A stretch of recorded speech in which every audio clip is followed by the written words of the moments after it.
Happy New Year, everybody. Welcome to the first video for 2023 and the first episode of Time About the Movies in 2023.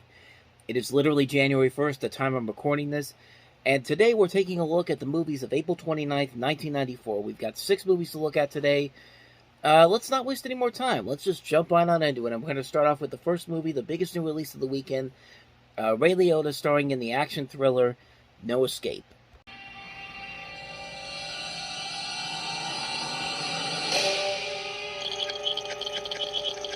I want to see prisoner 2675. I run a multinational business here, Mr. Robbins. Basically, I take human garbage from around the world and I reprocess it. You will have no future contact with the outside world. No visitors, no phone calls, no letters. For all intents and purposes, you're dead. Was there anything you wanted to add? To never turn your back on me again. Prisoner 2675 has been delivered, sir.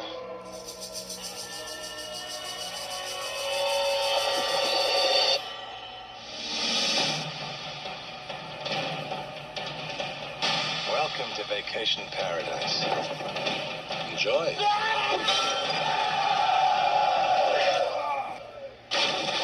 I could use a man like you. We appear to have an opening. And what if I say no? That would be very disappointing.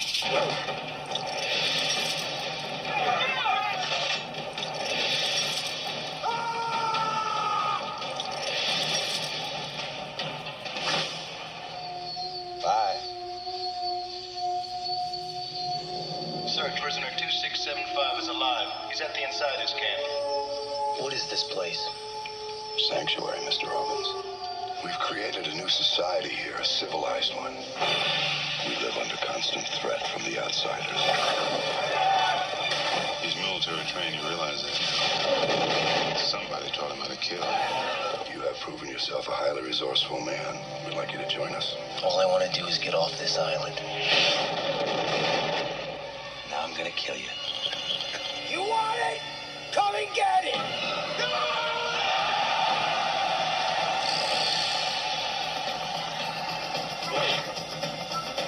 I mean, remember how we had to deal with that in 2022? I mean, good Lord. I mean, thank God it's 2023, and we no longer have to deal with that kind of stuff. Yeah, it's always funny to go back and watch these movies from the 90s these movies from the 90s that predict what's going to happen in the 20s. I mean, pretty much any decade, honestly, that tries to tell a movie in the future, and then it's nothing like in the future. Like, even some of the great movies, like Escape from New York in 1990, takes place in 1997 New York, and 1997 New York was never anything like that. But, you know, as long as the movie is still good, nobody really ever says anything bad about it. And as far as this movie goes, it's okay. Like, it's No Escape from New York. It's but it is not a bad movie. It's a movie that I went into this looking at this going like, well, this could go either way. This could be really generic. This could be really mediocre. This could be another Condemned type of movie where it feels like a film that takes place on an island with prisoners, and we're gonna have to see these people killing each other to try to survive. And honestly, it really wasn't like that. It was a movie that actually did kind of surprise me. I did like a lot of the movie in here. I did like a lot of the performances in here. You not only see Ray Liotta in here, you see Lance Henriksen, Stuart Wilson, Kevin Dillon, Michael Lerner, Ernie Hudson. It's got a really good cast. It has a really good story, some pretty good action overall, and some pretty good acting overall, too, as well. It's directed by Martin Campbell, who went on to make some pretty good movies after this one. GoldenEye, The Mask of Zorro, Vertical Limit, Casino Royale. Just some really good movies that came out after this particular film did. And, yeah, it is a pretty decent film. I wouldn't say it's a great film overall, but considering the low expectations I kind of went into this with, I'm glad I saw it. I'm glad I got some enjoyment out of it. But, yeah, overall, good movie. Probably won't watch again in a hurry, but if there's really literally nothing else on, I'll probably check it out again at some point. But, so that's No Escape. Let's move on to the next movie, and that is Joe Pesci starring in With Honors. Nation in the world is, don't you? No nation. Simon Wilder is a scholar of the streets. Are you a student? No, I'm a bum. But bear in mind, I'm a Harvard bum. Who gives 4 Harvard students We're roommates and we respect each other's space. a reason to open their hearts. If If a woman is willing to give you her love, it's the greatest gift in the world. Joe Pesci, Brendan Fraser, Moira Kelly. That boy didn't go to Harvard for nothing. With honors, rated PG-13. Yeah, we have another one of those movies that has a lot of potential.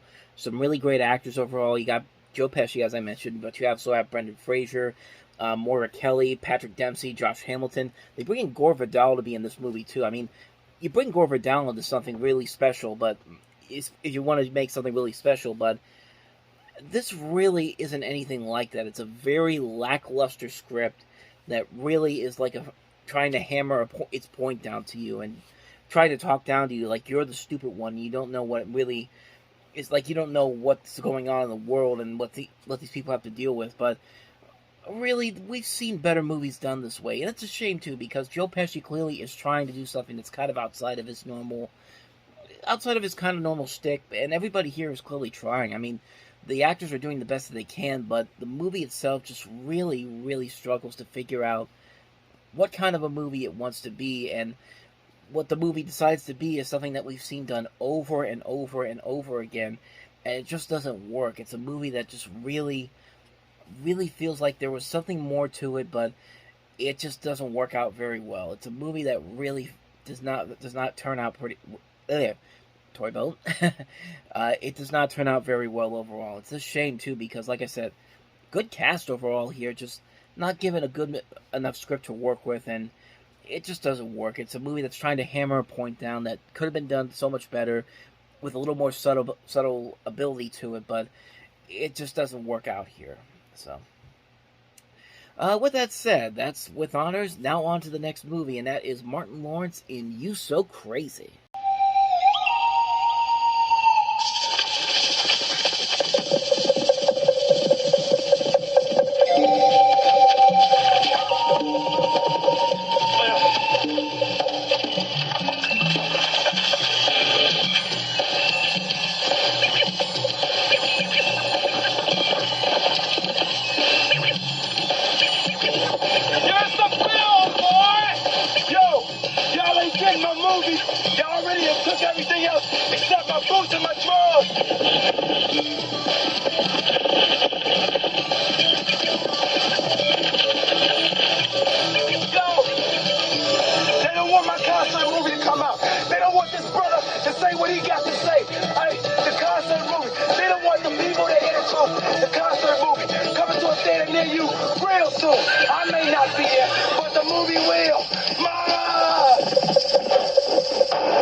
So basically, Martin Lawrence is trying to do what Eddie Murphy did with Delirious and Raw, trying to be the 90s equivalent to Eddie Murphy with these stand-up movies.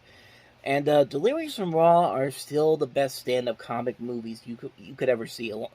Those movies and also the Richard Pryor movies as well. And, you know, Martin Lawrence can be very funny. His stand-up can be really funny. And you think with a movie like this, you think there'd be some good material to it, and there is. But it's more hit than miss. It's a movie that feels like some of the material that he does can be very funny, and then some of it's like, I see what you're going at, but you're not really putting up the good laughs here.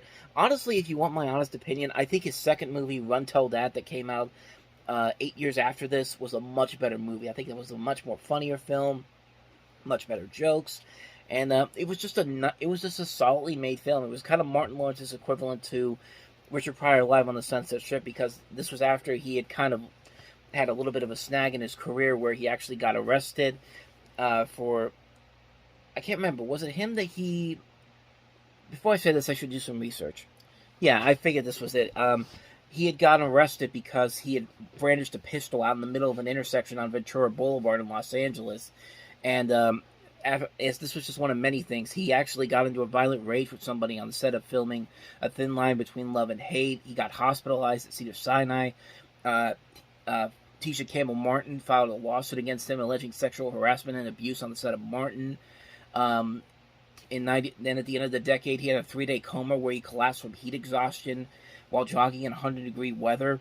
And like that stuff right there, I think made for a much better stand-up film in the second movie he did with Run Tell That. With this movie, like I said, there are funny moments here and there, but it's not an overall winner. It's not a movie where I can watch it over and over again, like something like Delirious or Raw or Live on the Sunset Strip or Here and Now, like the Eddie Murphy and Richard Pryor movies before this. But it's not a terrible movie overall. There are funny moments in here, but it's just not enough to make for the entire movie. I think it's a decent film.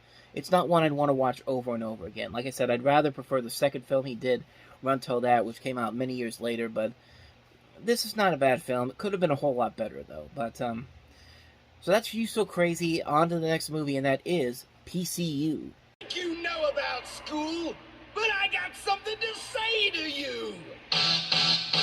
What are you, a narc? No, I'm a pre-frosh. Admissions arranged for me to spend the night at your frat. Well, here's all you need to know. Classes, nothing before 11. Beer, it's your best friend. You drink a lot of it. Women, you're a freshman, so it's pretty much out of the question.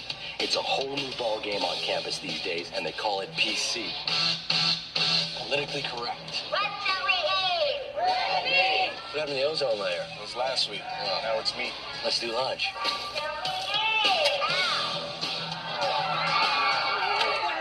Pride of the Portchester sports program, Tom. Hippie Olympics. But hey, it's the 90s. We'll take what we can get. Gays in the military now! Free Nelson Mandela! They freed him already. Ladies and gentlemen, I think it's time to revive an ancient tradition we seem to have long forgotten. You guys are talking about a party. Meet Dave and Dave are on beer. Toss him in back. Sunroof. All right. What's everybody doing? Finishing the thesis, buzzhead.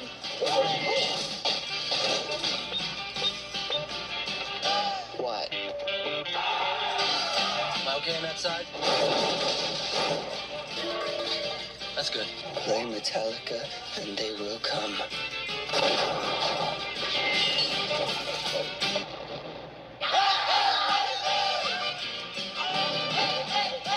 Can you get us in? Yeah, I think so.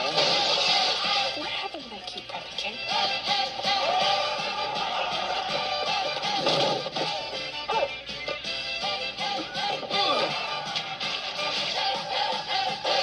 You're gonna wear the shirt of the band, you're gonna go see. Don't be that guy. You know, this place is kind of insane. PCU! Prepare yourself for initiation. Try to relax. You know, it's interesting. I actually discovered this movie when I was it was actually about almost 20 years ago when I was looking through the DVD section at Walmart and I saw a double feature set for this movie and also Airheads, which also came out in 1994. And I guess these movies are very similar because they are very funny films that didn't get a whole lot of attention when they came out, but they did kind of grow into cult status later on down the road. I prefer Airheads better, but PCU is actually pretty funny and actually really interesting when you consider that the director of this is Hart Bochner. And if you don't know that name, you've definitely seen his work before. You've seen him in a number of things, but most notably, he was Ellis in Die Hard, but he was also in Mr. Destiny. He was in Terror Train, Breaking Away. He was why can't I remember where he was in Arthur Reeves. He was Arthur in Batman: Mask of the Phantasm. He's also been in stuff like Supergirl. He was also in Mr. Destiny. Later on, he'd be in stuff like Bulworth, Anywhere But Here, Urban Legend, The Final Cut, and this was actually his first movie he ever directed, and for his first directorial effort, it's actually pretty damn good. It's actually a really funny movie. Like, Jeremy Piven really gets a chance to shine here. This is one of his big leading film debuts. You also have David Spade in there. Jessica Walter from Archer and Dinosaurs is also in here. Just really fun, just a really good cast overall, and the jokes overall are very funny. In a way, I think this movie actually is kind of ahead of its time when you really look at the subject matter that they're dealing with, and the status that this movie has had since then.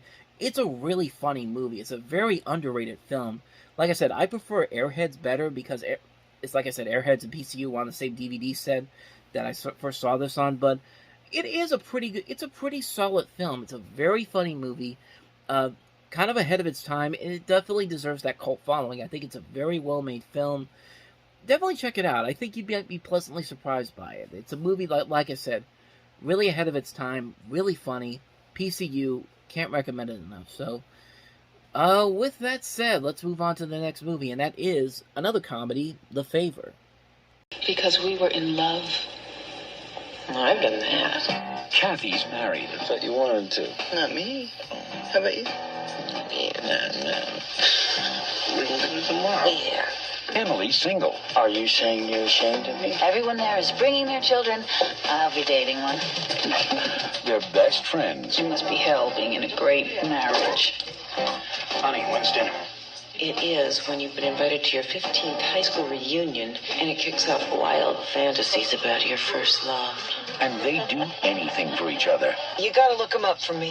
You haven't seen this man since you were 16. He's probably fat, bald, and ugly. I'm just asking you a simple favor. I'll try to look him up, okay? Oh, and when you meet him, don't wear this.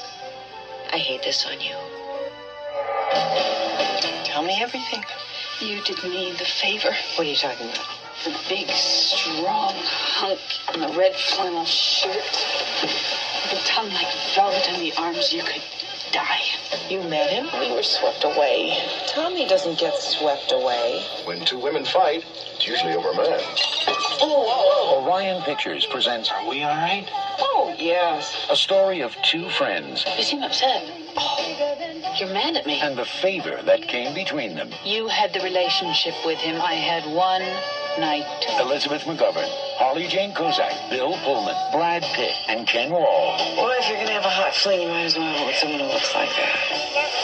The favor. Or at least I think it's supposed to be a comedy, because honestly, I've seen movies like this where it could easily be seen as kind of a drama or a thriller, where one of the other women tries to kill the other one for sleeping with somebody they wanted to sleep with, or something like that.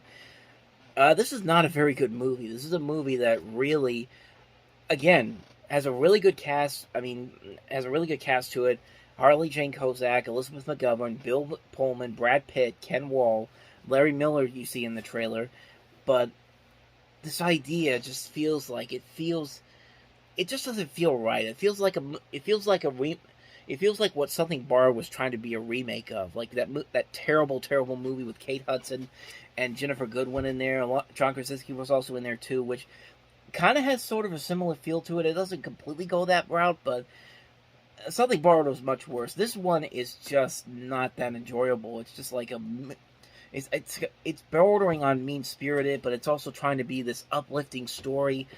This is the type of movie that you would see on a Lifetime Movie of the Week nowadays, but because of the talent they have here, it's got to be on the big screen. And again, it's another one of those movies that Orion had on its shelf for the longest time, but couldn't release it because they were in bankruptcy for the longest time.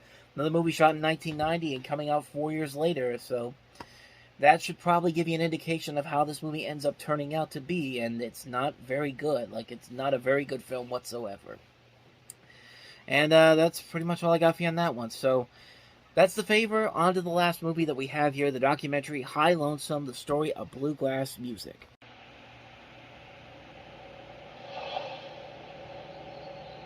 Things have really changed. They're not like they were back when I was really young.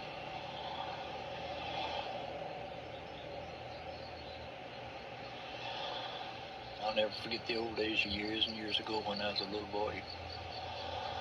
I'd like to get out, and travel around over the hills and sing to myself, and see how it would sound, singing the blues or some good gospel song. I love for you each night and day, and the rose is blue, and the rose is red.